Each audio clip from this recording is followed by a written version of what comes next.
Kita di Jambatan Kuala Kangsar. Daripada yang ada Labu Sayung tadi, lalu jambatan, kemudian kita ambil kanan, kita dah masuk bandar. Kita nak menghala ke lalu Kati dan juga terus ke Creek. Oh, kereta banyak Ini musim cuti sekolah, cuti panjang, cuti Deepavali. Oh, kalau rekod macam ni okey sikit.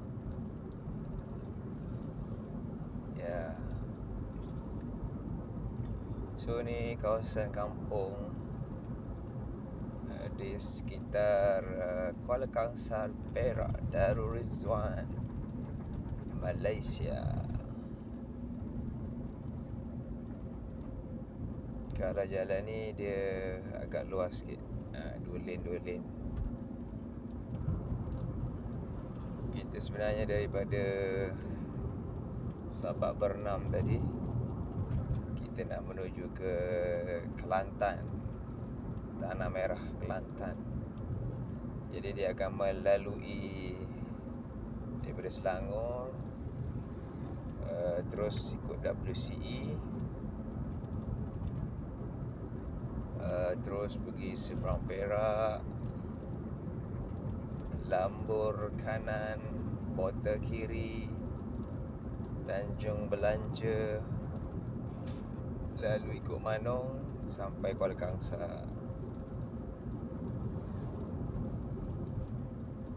Kemudian Kuala Kangsar ni kita akan melalui jalan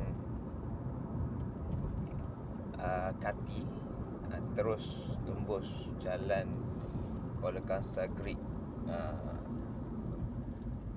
Perjalanan mengambil masa break lebih kurang 300-400 km, 6-7 jam kalau straight. Tapi tadi kita berhenti-berhenti minum,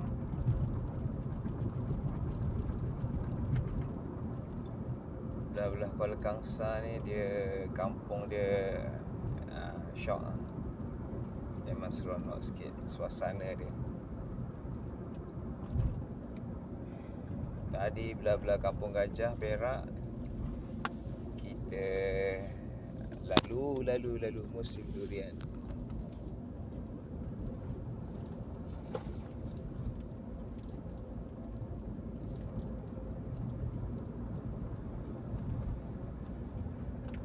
Sampai depan tu kita akan jumpa JPJ, stesen timbang tu, dan kita masuk kiri.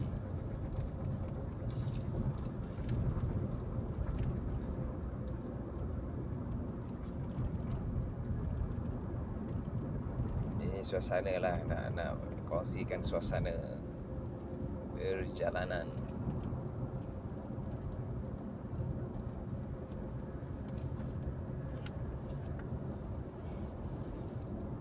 Okey, ada simpang ke Creek.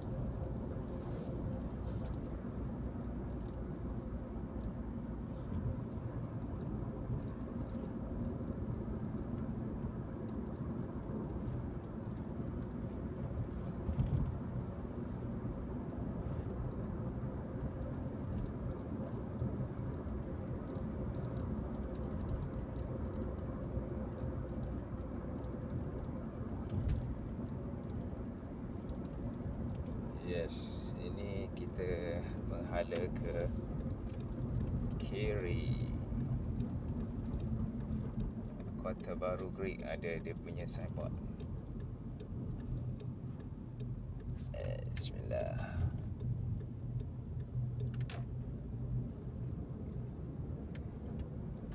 Pekan Kati 10 km ke depan.